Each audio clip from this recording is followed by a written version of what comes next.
નમસ્તે વિદ્યાર્થી મિત્રો, આજે આપણે નવા લેક્ચરમાં શ્રેણિકો પર થતી બૈજિક ક્રિયાઓથી લેક્ચરની શરૂઆત કરીએ. આ સૌથી અગત્યનો ટોપિક છે મિત્રો. આના પરથી આપણે વ્યસ્ત શ્રેણિક મેળવવાની ક્રિયા સુધી પહોંચવાનું છે. તો સૌથી પહેલાં તો શ્રેણિકો પર આવી ક્રિયાઓ, આમ તો આ નિશ્ચાયકો પરની ક્રિયા છે, પણ એ આપણે આના પછીના ચેપ્ટરમાં શીખવાનું છે. સૌથી પહેલી ક્રિયા, શ્રેણિકો પર જે ક્રિયા કરી શકાય એમાં પહેલી ક્રિયા, કોઈ પણ બે હાર અથવા સ્તંભ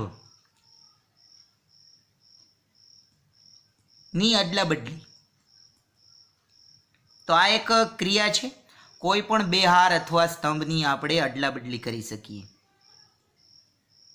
ની બદલી.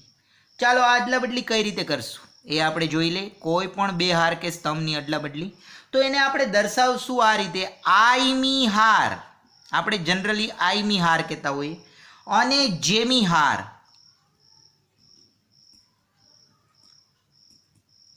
ની અદલા બદલી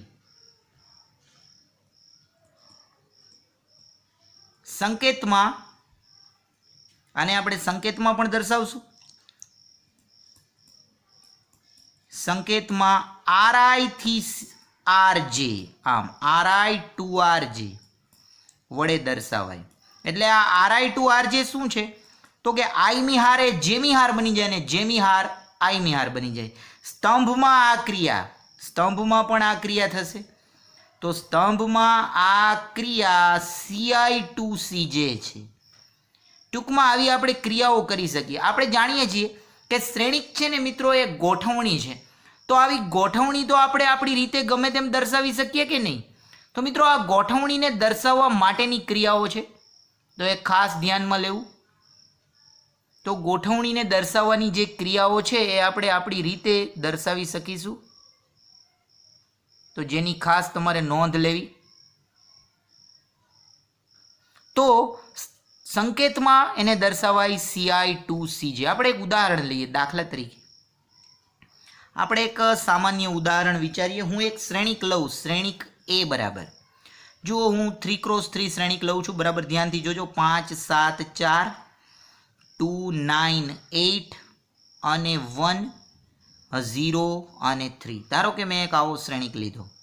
હવે આપણે આ શ્રેણિકમાં તમે કોઈ પણ બે હારની અદલા બદલીની ક્રિયા કરો. તો આમાં હું આવી ક્રિયા કરું. આના પર એમાં, એટલે કે શ્રેણિક એમાં R2 ટુ R3 આવું આપણે લઈએ. તો શું થશે? તો જે શ્રેણિક બને એ શ્રેણિક આવો બનશે. લેતા મળતો શ્રેણિક એ બદલાઈ જશે ને. અને બદલાઈને કઈ રીતે લખશું? R2 થી R3 એટલે બીજી હાર ત્રીજી હાર બની જાય, અને ત્રીજી હાર પણ બીજી હાર બની જાય. આ બંને હારની અદલા બદલી થઈ જશે. તો હવે આ શ્રેણિક શું બને છે? પહેલી હાર તો હતી એમનેમ રહેશે, 5 7 4.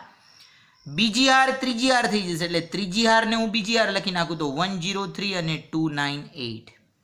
તો બસ મિત્રો આ રીતે બે હારની અદલા બદલી કરી શકાય. આવી જ રીતે બે સ્તંભની પણ અદલા બદલી કરી શકાય. તો આ પ્રથમ રીત છે. અહીંયા સંકેત ખાસ ધ્યાન રાખજો, આરઆઈ ટુ આરજે. ત્યાર પછી બીજી બૈજિક ક્રિયા, શ્રેણિકની બીજી બૈજિક ક્રિયા, કોઈ પણ હાર કે સ્તંભ ના દરેક સભ્યને, કોઈ પણ હાર કે સ્તંભના દરેક સભ્યને, એટલે જેટલા સભ્યો હોય એ દરેક સભ્યને શૂન્યેતર સંખ્યા કે વડે ગુણવાની ક્રિયા, કે વડે ગુણી શકાય, અથવા તો ગુણવાની ક્રિયા, ગુણી શકાય એમ જ આપણે દર્શાવીએ. કારણ કે આપણે મોટે ભાગે એવું કરવું પડશે. હવે આપણે આ જ શ્રેણિક લઈએ જેની આપણે ચર્ચા કરી હતી. તો શ્રેણિક એમાં, અથવા તો પહેલાં તો આને દર્શાવવાની રીત, જેને સંકેતમાં આપણે શું લખશું? તો સંકેતમાં મિત્રો આને આપણે દર્શાવી શકાય આરઆઈ ટુ કે આરઆઈ, અથવા સીઆઈ ટુ કે સીઆઈ. ઘણીવાર આને આમ પણ લખાય છે આરઆઈ કાઉન્સમાં કે. અહીંયા પણ લખી શકાય સીઆઈ કાઉન્સમાં કે. એટલે આને તમારે વાંચવાનું કે આઈમી હારને, જો આને વાંચશો આમ, આઈમી હારને કે વડે ગુણી નાખી. તો આરઆઈ ટુ કે અથવા આરઆઈ કાઉન્સમાં કે વડે દર્શાવી શકાય.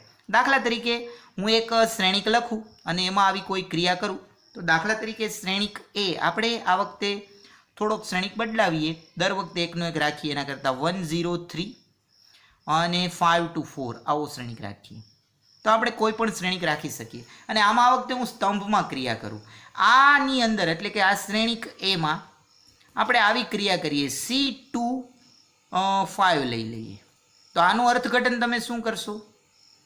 જો આનું અર્થઘટન આમ કરવાનું, બીજા સ્તંભને 5 વડે ગુણી નાખ્યા, એટલે બીજા સ્તંભને 5 વડે ગુણો તો હવે આ શ્રેણિક શું બને? તો હવે આ શ્રેણિક મિત્રો કંઈક આવું બનશે. હકીકતે આ શ્રેણિકને હવે એ નામ ન અપાય, કેમ કે આ શ્રેણિક તો બદલાઈ ગયું, તો આપણે એને કેવું પડે ને નવો શ્રેણિક. જે નવો શ્રેણિક બને છે એ શ્રેણિક કંઈક હવે આવું બનશે ને, બીજા સ્તંભને 5 વડે ગુણવાનું. તો પહેલો સ્તંભ તો આપણે એમનેમ રાખશું 1 0 3 અને બીજા સ્તંભને 5 વડે ગુણી નાખીએ તો મિત્રો આ થઈ જશે 25, આ થઈ જશે 10 અને આને પણ 5 વડે ગુણી નાખ તો આ પદ થઈ જશે 4 5 20. તો આ રીતે શ્રેણિકમાં કોઈ પણ હાર કે સ્તંભને ચોક્કસ સંખ્યા વડે ગુણી શકાય છે મિત્રો. આ ખૂબ જ મહત્વનો સંકેત છે. હવે આગળ વધીશું આપણે મિત્રો, આ જ રીતે આગળ વધીએ તો ત્યાર પછીનું ત્રીજું પરિણામ એ પણ ખૂબ મહત્વનું છે. તો ત્રીજા પરિણામની આપણે ચર્ચા કરીએ. ત્રીજું પરિણામ છે કોઈ પણ હાર. જો આ સૌથી મહત્વનું પરિણામ છે, કોઈ પણ હાર કે સ્તંભ ના દરેક સભ્યને, કોઈ પણ હાર કે સ્તંભના દરેક સભ્યને આપણે કોઈ ચોક્કસ સંખ્યા k બિલોંગ્સ ટુ r વડે ગુણી અન્ય હાર કે સ્તંભમાં ઉમેરવાની ક્રિયા. આ ક્રિયા તો ખાસ ધ્યાન રાખજો, સ્તંભમાં ઉમેરવાની ક્રિયા. આ ક્રિયા એ સૌથી મહત્વની ક્રિયા છે. પહેલાં તો આ ક્રિયાને શું લખાય? તો આને મારે આમ લખવાનું, RI માં શું કરવાનું? RI પ્લસ KRJ, અથવા આ ક્રિયાને લખાય CI to CI plus KRJ. હવે આને જરાક સમજીએ, આનું અર્થઘટન સમજવું પડશે. RI to RI plus K into RJ એટલે કે આઈમી હારમાં શું ફેરફાર કરવાનો? તો કે કેમી હારને અથવા સોરી જેમી હારને કે વડે ગુણીને એમાં ઉમેરવાની ક્રિયા. તો આપણે એક શ્રેણિક લઈ લઈએ. દાખલા તરીકે હું એક શ્રેણિક લઉં, સાવ સરળ શ્રેણિક લઉં જે તમે સહેલાઈથી સમજી શકો. 1 2 3 અને 4 5 6 આવો એક આપણે શ્રેણિક લઈએ, બરાબર ને? હવે આમાં જે હું ક્રિયા કરું ને બરાબર ધ્યાન આપજો. આમાં મારે ક્રિયા કરવી છે C2 ની અંદર ક્રિયા કરવી. C2 એટલે બીજા સ્તંભમાં. જો આ બરાબર ધ્યાન રાખજો, શું ક્રિયા કરવી? તો C2 તો છે જ, પ્લસ આપણે પહેલા સ્તંભને 2 વડે ગુણીને એમાં ઉમેરી દઈએ. એટલે હવે જો તમે આને વાંચો તો આને તમે શું વાંચશો? બીજો સ્તંભ બદલશે. કઈ રીતે બદલશે? તો કે બીજો સ્તંભ તો છે જ, એમાં પહેલો સ્તંભ 2 વડે ગુણાઈને આવશે. તો હવે જે શ્રેણિક મળશે ને એ શ્રેણિક બરાબર ધ્યાન આપજો. તો શ્રેણિક નવો કંઈક આવો થશે. પહેલો સ્તંભ તો એમનેમ જ રહેશે, બીજો સ્તંભ એ એમનેમ રહેશે 2 અને 5. પણ મિત્રો હવે બીજો સ્તંભમાં પાછો પહેલો સ્તંભ 2 વડે ગુણાઈને આવશે. એટલે 2 ગુણ્યા 1 2 ગુણ્યા 4. મિત્રો આ ખબર પડી શું થયું? પહેલો સ્તંભ 1 અને 4 હતો કે નહીં? જો બરાબર ધ્યાન આપજો, 1 અને 4 એ પહેલો સ્તંભ હતો. બીજા સ્તંભમાં શું ફેરફાર થયો? આ બીજો સ્તંભ છે 2 અને 5, એમાં મેં એવો ફેરફાર કર્યો કે પહેલા સ્તંભને 2 વડે ગુણીને એમાં ઉમેરી દીધા. એટલે બીજો સ્તંભ 2 5 તો હતો જ, આને 2 વડે ગુણો એટલે 2 ગુણ્યા 1, આને પણ 2 વડે ગુણો એટલે 2 ગુણ્યા 4. ત્રીજા સ્તંભમાં તો કોઈ ફેરફાર કર્યો નથી એટલે આ 3 6 રહેશે. અને હવે આનું સાદરૂપ પણ આપો. તો હવે આનું સાદરૂપ શું થાય? બરાબર જુઓ, 1 આ 4, હું અહીંયા સીધું સાદરૂપ લખીશ. અહીંયા 2 વત્તા 2 4 અને અહીંયા થશે 5 વત્તા 4 એટલે 9, બરાબર ને? સોરી 5 વત્તા 8 થઈ જશે ને એટલે 13 થશે મિત્રો. આ પરિણામ 13 મળશે. એટલે 4 અને 13 મળશે, જ્યારે અહીંયા 3 અને 6 ફરી પાછા મળે છે. તો આ રીતે આપણને આખો શ્રેણિક મળ્યો જે આ ક્રિયા દર્શાવે છે. હવે મિત્રો એના ઉદાહરણ માટે થોડાક વધારે ઉદાહરણો પણ જોઈએ એટલે તમને ખબર પડે. દાખલા તરીકે હું એક શ્રેણિક લઉં છું શ્રેણિક એ આપણે આ પ્રકારનો લઈએ 1 3 4 2 5 8 અને 4 0 7. હવે આમાં થોડીક પ્રક્રિયાઓ શીખીએ. આમાં નીચે મુજબની પ્રક્રિયાઓ કરો. નીચે મુજબની ક્રિયા દર્શાવો. તો આ ક્રિયાઓ આપણે દર્શાવીએ તો તમને પાકો ખ્યાલ આવે કે આ ક્રિયાઓ કઈ રીતે દર્શાવવાની છે. ચાલો, સૌથી પહેલી ક્રિયા હું લખું છું. R1 ની અંદર R1 પ્લસ 2R3 આપણે કરીએ. ચાલો, આ ક્રિયા શું દર્શાવે છે? તો હવે જે શ્રેણિક મળે ને બરાબર શાંતિથી સમજજો મિત્રો. પહેલી હારમાં ફેરફાર થશે. કેવો ફેરફાર થશે? પહેલી હારના તો સભ્યો છે જ, એમાં ત્રીજી હારના સભ્યો 2 વડે ગુણાઈને ઉમેરાશે. તો હવે આ શ્રેણિક શું બને? બરાબર ધ્યાન આપજો. ત્રીજી હાર ઉપર તમારું કોન્સન્ટ્રેશન રહેવું જોઈએ. પહેલી હાર તો એમનેમ એટલે 1 એમનેમ, એટલે આ 1. હવે આ મારી આંગળી જોજો, આ ત્રીજી હાર છે. આ ત્રીજી હારને 2 વડે ગુણીને એમાં ઉમેર્યો એટલે 1 + 2 × 4. આ 1 તો હતા જ, આ 1 + 2 × 4, 2 વડે ત્રીજી હાર ગુણાય. પછી અહીંયા આવશે 3 + 2 × 0, 3 + 2 × 0. પછી આવશે 4 + 2 × 7. મિત્રો બરાબર જોજો આ શ્રેણિક ખાસ. 4 + 2 × 7. ખ્યાલ આવે છે કઈ રીતે મળ્યું? પાછું એકવાર સમજાવી દઉં.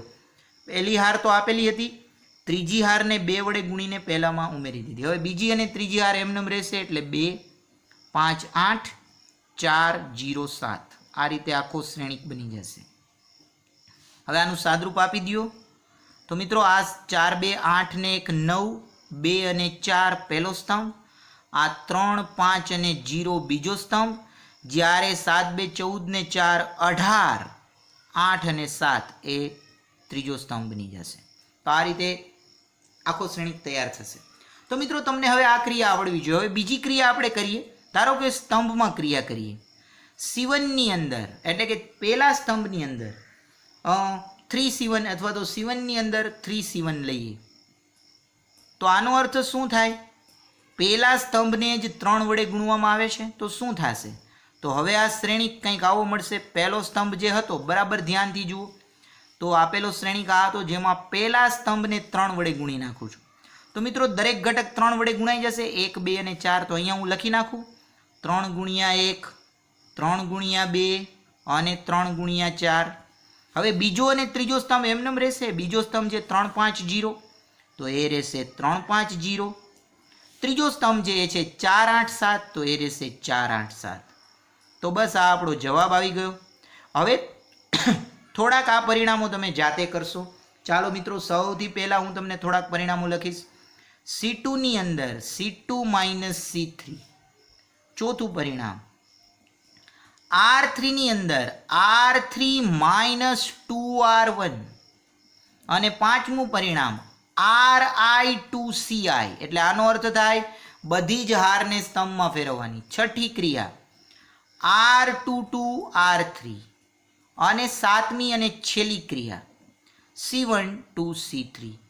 તો આટલી ક્રિયાઓ જાતે હોમવર્કમાં કરજો એટલે આના પર ગ્રીપ આવે. બાકીની ચર્ચા હવે આપણે નેક્સ્ટ લેક્ચરમાં કરીશું.